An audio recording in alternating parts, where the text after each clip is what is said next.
प्यारे बच्चों, कैसे हो? आज हम कक्षा 6 में पाठ 5 पदार्थों का पृथक्करण के बारे में पढ़ेंगे। पृथक्करण का मतलब होता है कि हानिकारक द्रव्यों को अलग करना। जैसे हम चाय बनाते हैं, चाय को बनाने के बाद में हम उसको छानते हैं। चाय में हमने क्या डाली? चाय पत्ती डाली, शक्कर डाली, अदरक डाला और भी कुछ डालते हैं, मतलब इलायची वगैरह। तो चाय पत्ती जो है छानने के बाद में क्या होती है, चाय मतलब बन के जब तैयार होती है तो हम चाय को छानते हैं तो चाय पत्ती क्या हो जाती, अलग हो जाती। तो चाय पत्ती जो हमने अलग करी और उसके अंदर की चाय को जो हमने अलग निकाल लिया, तो वो हमने क्या करा, छलनी द्वारा उसका पृथक किया। फसल कटाई के पश्चात अनाज को भूसे से पृथक करते हैं। मक्खन को पृथक करने के लिए दूध या दही में से मंथन किया जाता है। इस प्रकार हम बहुत से पदार्थों को पृथक करते हैं, जिसको हम पदार्थों का पृथक्करण कहते हैं। दैनिक जीवन में हमें इसकी ज़रूरत बहुत पड़ती है और करना भी चाहिए, नहीं तो हानिकारक पदार्थ जो होते हैं वो हमारे शरीर को क्या करेंगे, नुकसान पहुंचा देंगे। चावल जैसे पदार्थों मतलब ठोस अनाजों का जब हम पृथक करते हैं तो उसमें से हम क्या करते हैं कि कुछ ठोस पदार्थों को उसमें से निकाल कर फेंक देते हैं, जो हानिकारक पदार्थ होते हैं, जैसे छोटे छोटे मिट्टी के कण हुए, कंकड़ हुए, इन सब चीज़ों को। द्रव्य पदार्थों का जब हम जैसे मक्खन वगैरह हुआ, इसका मंथन करते हैं तो इसमें से जो होता है इनकी अशुद्धियों को हम फेंक देते हैं। चाय की पत्तियों, चाय बनाते हैं तो दोनों अवयव का उपयोग करते हैं और चाय की पत्तियों को फेंक देते हैं। तो इस प्रकार हम अनेक पदार्थों का पृथक करके उनके हानिकारक द्रव्यों को हम क्या करते हैं, निकाल कर फेंक देते हैं। पृथक्करण की कुछ विधियों को यहाँ पर बताया गया है कि पृथक्करण के लिए कौन कौन सी विधियों का आप उपयोग करते हो। तो सबसे पहला है आपका हस्तचयन। हाथ के द्वारा अनाज को, मतलब आपने देखा होगा घर में मम्मी और या घर में और भी फैमिली में जो मेंबर होंगे वो लोग क्या करते हैं, कभी दाल चावल बीनते हैं। दाल में से क्या होगा, आप कंकड़ निकाल के फेंक देते हैं, चावल में से हाथ से कंकड़ निकाल के फेंक देते हैं। तो ये कैसा होता है, हस्तचयन आपका कहलाता है।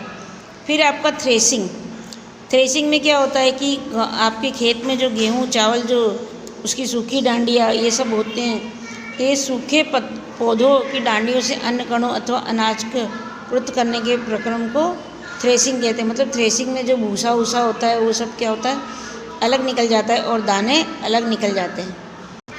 अगली विधि हमारी है निष्पावन की। निष्पावन की विधि में कैसा होता है कि एक ऊंचाई के स्थल पर खड़ा रहा जाता है और सूप के अंदर उस अनाज को भर लिया जाता है।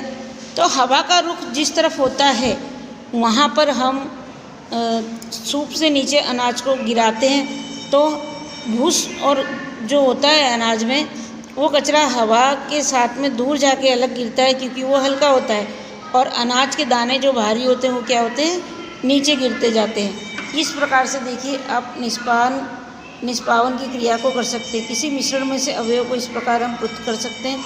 ये हमारी निष्पावन की क्रिया होती है, ये हमारी थ्रेसिंग की क्रिया होती है। अगली हमारी पद्धति है चालन की। आपने आटे को चालते देखा होगा, मम्मी या आपके घर में जो भी लेडीज़ या आप भी, आप आटे को चालेंगे। आटे को चालने से क्या होता है कि उसमें से जो छोटे छोटे कण होते हैं आटे की, वो सब मतलब आटा नीचे चला जाता है और उसके अंदर जो छोटे छोटे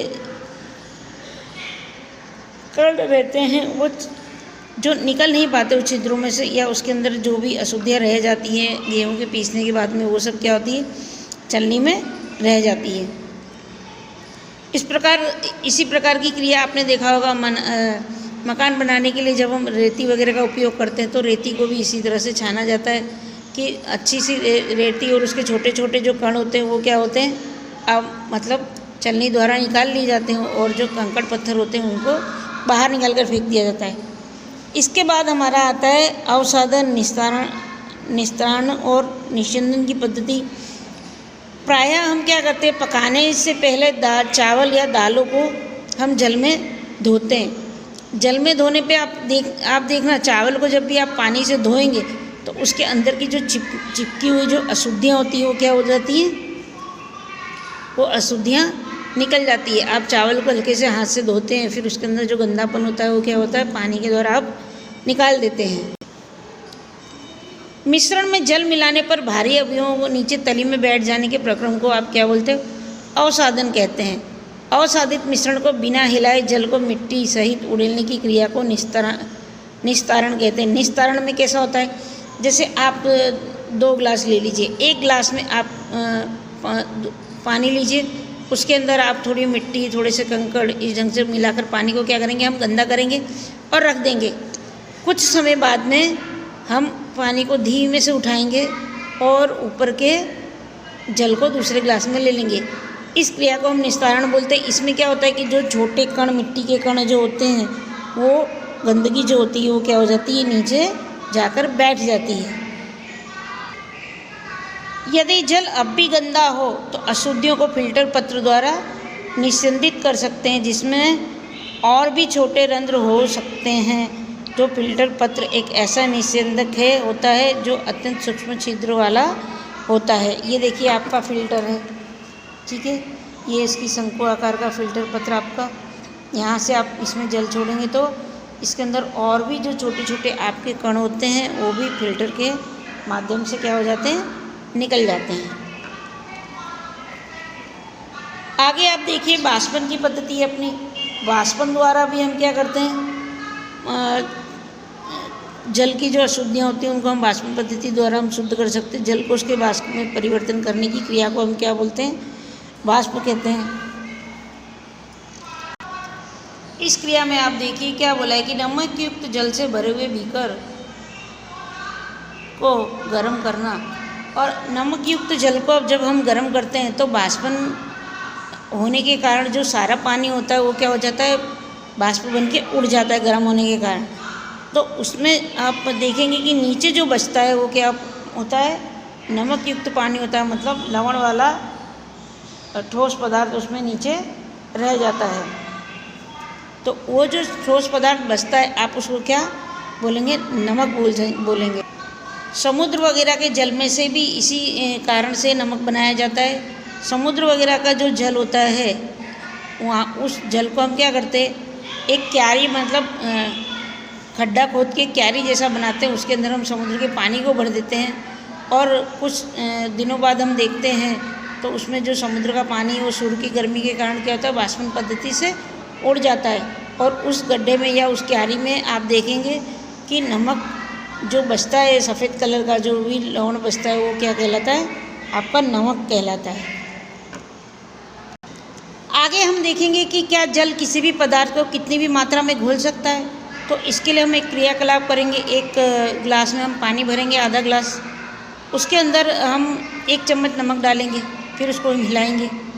फिर थोड़ी देर बाद हम फिर से 1 चम्मच नमक डालेंगे, फिर उसको मिलाएंगे। फिर कुछ देर बाद में और भी उसको मिलाएंगे नमक, फिर घोलेंगे।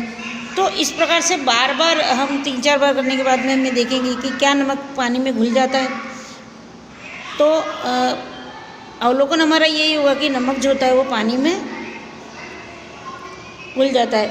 अब जब तक उसको घुलाते रहिए, जब तक वो नमक, मतलब उस नमक को पानी जो है वो घोलता रहे।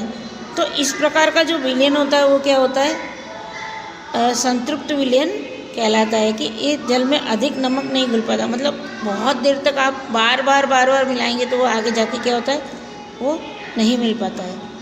तो इस जल में अधिक नमक नहीं घुल पाता, तो इस विलयन को हम क्या कहते हैं, संतृप्त विलयन कहते हैं। सारांश में हम देखेंगे कि इस पाठ में हमने क्या सीखा कि हस्तचयन, निष्पावन, चालन, अपसाधन, निस्तारण तथा निश्चिंदन मिश्रणों में से उसके अवयवों के पृथक्करण की कुछ विधियाँ हैं। अनाज से भूसा और पत्थरों को हस्तचयन द्वारा पृथक किया जा सकता है। भूसा अनाज के भारी बीजों से निष्पावन विधि द्वारा पृथक किया जाता है। किसी मिश्रण के कणों की अमाप में अंतर का उपयोग चालन तथा निश्चिंदन प्रक्रियाओं द्वारा पृथक्करण किया जा सकता है। रेत और जल के मिश्रण में से रेत के भारी कण तली में बैठ जाते हैं और निस्तारण की विधि द्वारा जल को पृथक किया जा सकता है। द्रव्य तथा उसमें अविलेय पदार्थ के अवयव को निस्पंदन के उपयोग से पृथक किया जा सकता है। किसी द्रव्य को उसी वाष्प में परिवर्तित करने की प्रक्रिया को वाष्पन कहते हैं। वाष्पन की विधि का उपयोग द्रव्य में घुले हुए ठोस को पृथक करने में किया जा सकता है। जिस विलेन में कोई पदार्थ और अधिक न घुल सके वह उस पदार्थ का संतृप्त विलेन होता है। किसी पदार्थ के विलेन को गर्म करने पर उसमें और उसके अधिक पदार्थ घोला जा सकता है। जल विलेय पदार्थ की विभिन्न मात्राएं घोलता है। आई होप ये लेसन आपको समझ में आया होगा। Okay, thank you so much.